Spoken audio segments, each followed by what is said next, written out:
நம்ம 2 பேரும் அடிச்சுக்கிட்டு 2 பேரும் சம்பாதிப்போம். ஏனால் இன்னொன்று இவங்க திமுக ஆட்சிக்கு வருவதற்கு முன்னால் பேரைச் சொல்லி தங்கமணி, வேலுமணி, விஜயபாஸ்கர், வீரமணி இவர்கள் எல்லோரையும் நாங்கள் கம்பி எண்ண வைப்போம். அதுக்கு மேலே அந்த கொடநாடு விஷயத்தில் முழு உண்மையை கொண்டு வந்து தண்டனை பெற்று தருவோம்னு சொன்னாங்க. ஆட்சிக்கு வந்த பிறகும் பல ரெய்டுகள் பண்ணாங்களே தவிர வழக்குகள் பெரிய அளவில் போடப்படல. ஒரு 3-4 அமைச்சர்கள் மீது தான் போடப்பட்டது. அடிச்சு பிடிச்சி பண்ணுறேன்னு இதை பண்ணாமல் அதிமுகவோ அல்லது மற்ற கட்சிகளோ தானாக கொடுக்குற மாதிரி இவர் பண்ணியிருந்தால் இன்னும் மக்கள்கிட்ட ஈடுபட்டிருக்கும். ஆனால் அவரோடு இருக்கின்ற A2 மற்றவர்கள் இல்லை நம்ம மேனேஜ் பண்ணிடலான்னு சொல்லிட்டு 5ஆம் தேதியே EPSஐ சந்திக்க அவர் பிடி கொடுக்கலை. ஸோ கம்யூனிஸ்ட் போனால் பெரிய நஷ்டம் இருக்காது. விசிக போனாலும் ஏற்கனவே 7 தலித் எம்எல்ஏக்கள் ப்ளஸ் இவர் காங்கிரஸ் 8 பேர் கொடுத்துருக்கிறதுனால அதனால பெரிய இழப்பு வராது. இன்னொன்று வன்னியரசு இங்கே வர தயாராக இருக்கிறார். இல்லை அவருக்கு எம்எல்ஏ சீட்டு கொடுக்கலங்கிறதுல ஆரம்பித்து அதுலேருந்து தொடங்கி இருக்குது. ஸோ வெளிச்சம் டிவியை நடத்தின பனியூர் பாபு ஆல்ரெடி போய் சேர்ந்துட்டார். இன்னொன்று தாவேக்கு விசிகாவில் இருக்கிற இன்னொரு எம்எல்ஏ ஜோதிமணியும் ஒரிஜினல் காங்கிரஸ்காரர். ஸோ அவரும் சேர்ந்து வந்துட்டார்னா கட்சிக்கு ராஜினாமா பண்ணாமலே கூட போய் சேரலாம். ஸோ விசிகா என்ன பண்ணுங்கிறது தெரியாது. பட் தானாக 12 எம்எல்ஏ இவங்க எடுக்கணும்னு பார்க்குறாங்க. ஆல்ரெடி 7 வந்துருச்சு. திரு CV சண்முகம் மற்றும் வேலுமணி போவாங்கன்னு பரப்பப்பட்டாலும் அவர்கள் தரப்பில் சொல்வது நாங்கள் அதிமுகவை கவர்னரை போய் பார்த்து சந்தித்து கொடுத்துருக்காங்க. டிஜிபிட்டையும் அதோட காப்பியை கொடுத்துருக்காங்க. DVSC வச்சு புகார் வழக்கு விசாரணை பண்ணணும்னு சொல்லி கொடுத்துருக்காங்க. ஸோ தெளிவாக இப்போ 2லிருந்து 3 தாவேகா மந்திரிகள் நீக்கப்படுவதற்கு வாய்ப்பு அதிகமாக இருக்கிறது. மினிமம் 12, அதிகபட்சம் 20 வரை ட்ரை பண்ணுறாங்கன்னு செய்தி வருகிறது.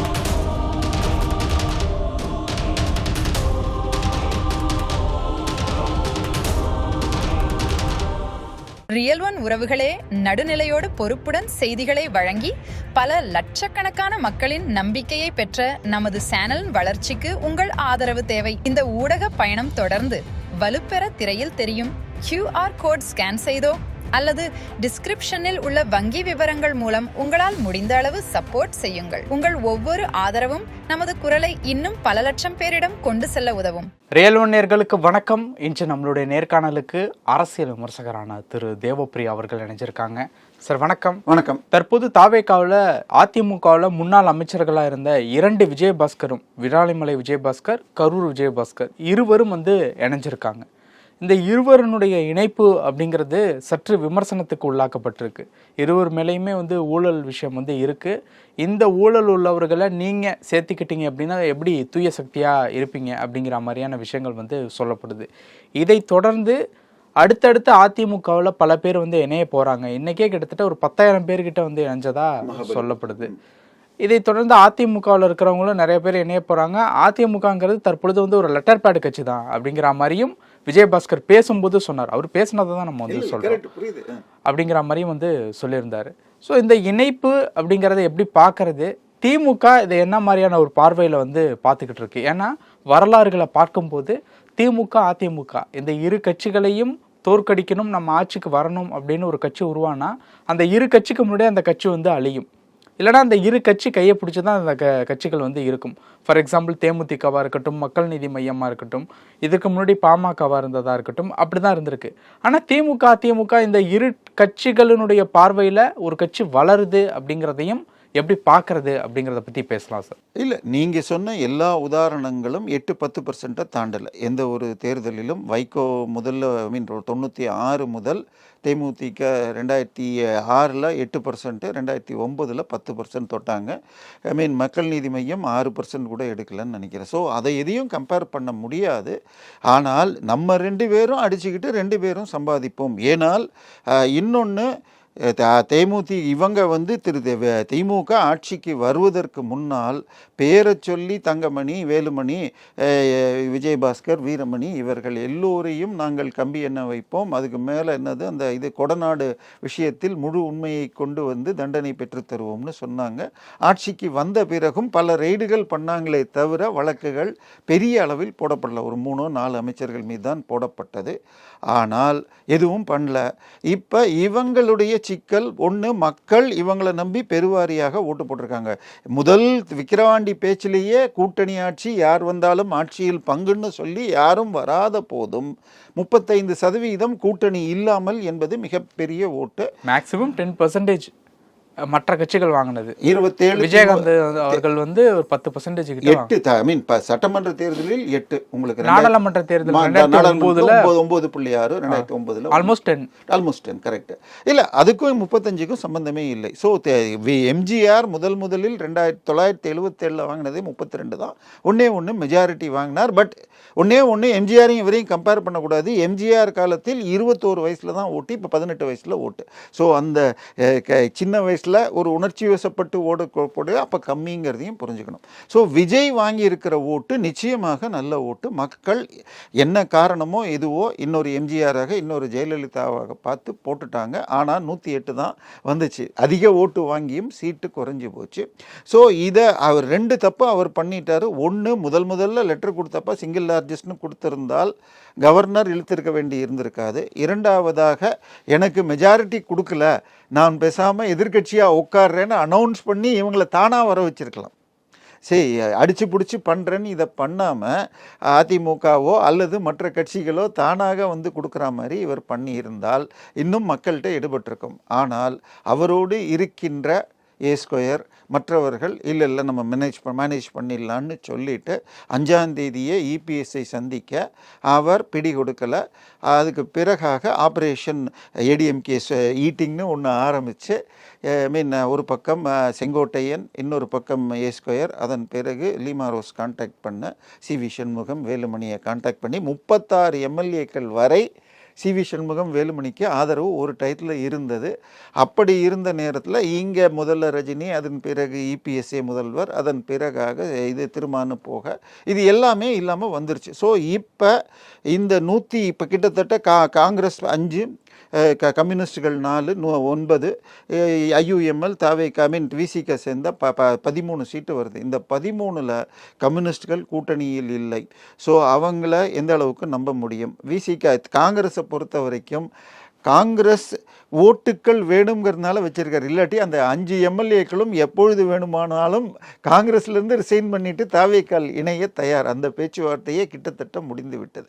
ஆனால் இன்னைக்கு விஜய்க்கு வந்த நடுநிலை ஓட்டுக்கள் போயிருக்கும் ஒரு 5%ன்னு அவங்க சர்வே சொல்கிறதுனால காங்கிரஸோட 5% வரட்டும். ஸோ கம்யூனிஸ்ட் போனால் பெரிய நஷ்டம் இருக்காது. VCK போனாலும் ஏற்கனவே 7 தலித் MLAக்கள் ப்ளஸ் இவர் ஒன்று காங்கிரஸ் 8 பேர் கொடுத்துருக்கிறதுனால அதனால பெரிய இழப்பு வராது. இன்னொன்று, வன்னியரசு இங்கே வர தயாராக இருக்கிறார். ஆனால் அவர் ராஜினாமா பண்ணிட்டு தான் வர முடியும். ஏன்னா கட்சி தாவ முடியாது. MLA ராஜினாமா பண்ணிட்டு வரணும். செல்வ பெருந்தகை அந்த பக்கம் போறதாகவும் ஒரு செல்வ பெருந்தகை திமுக போகலாம். கன்ஃபார்மா இல்லை, கிட்டத்தட்ட ஆயிடுச்சுன்னு தான் சொல்றாங்க. அதே மாதிரி ஆலூர் ஷானவாஸ் தன்னுடைய ட்விட்டர் ஹேண்டில் எல்லாம் VCKங்கிறத எடுத்துட்டு சமூக போராளிங்கிற மாதிரி ஹெட்டிங் போட்டார். தாவேகா பக்கம் கூட்டணி போனதுனால ஆலூர் ஷானவாஸுக்கு பிடிக்கல. இல்லை, அவருக்கு MLA சீட்டு கொடுக்கலங்கிறதுல ஆரம்பித்து அதுலேருந்து தொடங்கி இருக்குது. ஸோ வெளிச்சம் டிவியை நடத்தின பனியூர் பாபு ஆல்ரெடி போய் சேர்ந்துட்டார். இன்னொன்று VCKவில் இருக்கிற இன்னொரு MLA ஜோதிமணியும் ஒரிஜினல் காங்கிரஸ்காரர். ஸோ அவரும் சேர்ந்து வந்துட்டார்னா கட்சிக்கு ராஜினாமா பண்ணாமலே கூட போய் சேரலாம். ஸோ VCK என்ன பண்ணுங்கிறது தெரியாது. பட் தானாக 12 MLA இவங்க எடுக்கணும்னு பார்க்குறாங்க. ஆல்ரெடி 7 வந்துருச்சு. திரு CV சண்முகம் மற்றும் வேலுமணி போவாங்கன்னு பரப்பப்பட்டாலும் அவர்கள் தரப்பில் சொல்வது நாங்கள் அதிமுகவை EPS கையிலேருந்து எடுக்கணும்னு தான் பார்க்குறோம், எங்கள் கட்சியை விட்டு போகமாட்டோன்னு தான் சொல்லிக்கிட்டு இருக்காங்க. முந்தானேத்திக்கு திரு வேலுமணி பேசிய பொழுது நம்மக்கிட்ட 30 மாவட்ட செயலாளர்கள் இருக்காங்கிறாங்க. அவங்களுடைய இது பைலா படியாக 50% கேட்டால் தான் கூப்பிட முடியும். 80ல் பாதின்னு சொன்னால் 40 வேணும், 10 குறையுது. ஆனால் இவங்க ராஜினாமா பண்ண போது பல மாவட்ட தலைவர்களை செயலாளர்களை மாற்றியிருக்கார். ஸோ இப்போ அந்த நம்பர் மாறி இருக்கானுங்கிறது தெரியாது. ஸோ இப்போ தாவேகாவை பொறுத்த வரைக்கும் 2 பெரிய சிக்கல்கள் அவங்களுக்கு இருக்குது. நேற்றைக்கு திமுக போய் கவர்னரையும் டிஜிபியை பார்த்து லெட்டர் கொடுத்துருக்காங்க. 2 ஆதாரங்கள் பெரிதாக அடிபடுது. ஒன்று, திரு விஜய் அவர்கள் சி.வி. சண்முகம் வீட்டுக்கு போனது. ஏன்னா அவர் இபிஎஸ்க்கு போயிருந்தாலாவது நியூட்ரலைஸ் ஆகும். இபிஎஸ்ஸை போய் பார்க்கல, தெளிவாக பார்த்தது. 2வதாக வைகோ பேசிய பேச்சு, நீங்கள் உங்கள் 2 எம்எல்ஏக்களும் ராஜினாமா பண்ணுங்க, நான் என்னை நிற்க வச்சு நானே பிரச்சாரம் பண்ணி ஜெயிக்க வைக்கிறேன்னு சொன்னார். ஆக்சுவலாக திமுக கொடுத்த லெட்டர் யார்கிட்ட கொடுத்துருக்காங்க? கவர்னரை போய் பார்த்து சந்திச்சு கொடுத்துருக்காங்க. டிஜிபிட்டையும் அதோட காப்பியை கொடுத்துருக்காங்க. டிவிஎஸ்சி வச்சு புகார் வழக்கு விசாரணை பண்ணணும்னு சொல்லி கொடுத்துருக்காங்க. ஸோ தெளிவாக இப்போ 2லிருந்து 3 தாவேகா மந்திரிகள் நீக்கப்படுவதற்கு வாய்ப்பு அதிகமாக இருக்கிறது. ஒன்று, போதை வழக்கில் புகாரில் உள்ள இது சரத் மனிதவளத்துறை சரத்து. அதன் பிறகு கமலின்னு சொல்லிட்டு அவினாசி அமைச்சரும் நிறைய ஸ்வீட் பாக்ஸ் கேட்டதாக ஒரு தகவல் இருக்கிறது. அதன் பிறகு கல்வித்துறை அமைச்சர் மனைவியிடம் 8 லட்சம் கொடுத்து எனக்கு வேலை வாங்கி தரேன்னு ஏமாத்திட்டார்னு சொல்லி ஒரு வீடியோ போகுது. பட் அந்த புகார் சொல்லும் நபருடைய பெயரும் இவர் மனைவி பெயரும் வெவ்வேறாக இருக்கிறது. பட் தெளிவாக எக்ஸில் அந்த ஹேண்டில்கள் இந்த ப்ளூடிக் இருக்கிறதுனால ஆதாரங்கள் இருக்குது, கம்ப்ளைண்ட் கொடுத்துருக்காங்கன்னு தெரியுது. பட் மனைவி துணைவி மாதிரி என்னன்னு தெரியல. அவங்க அஃபிஷியல் மனைவி இல்லை, கவிதான் தான் அவங்க இருக்காங்க. பட் இவங்க வேற ஒரு கிறிஸ்டியன் பேரில் இருக்காங்க. ஸோ தாவேகாவிலும் 3லிருந்து 5 அமைச்சர்களுக்கு சிக்கல் இருக்குது. ஸோ புதிதாக வருபவர்களுக்கு வாய்ப்பு தரலாம்.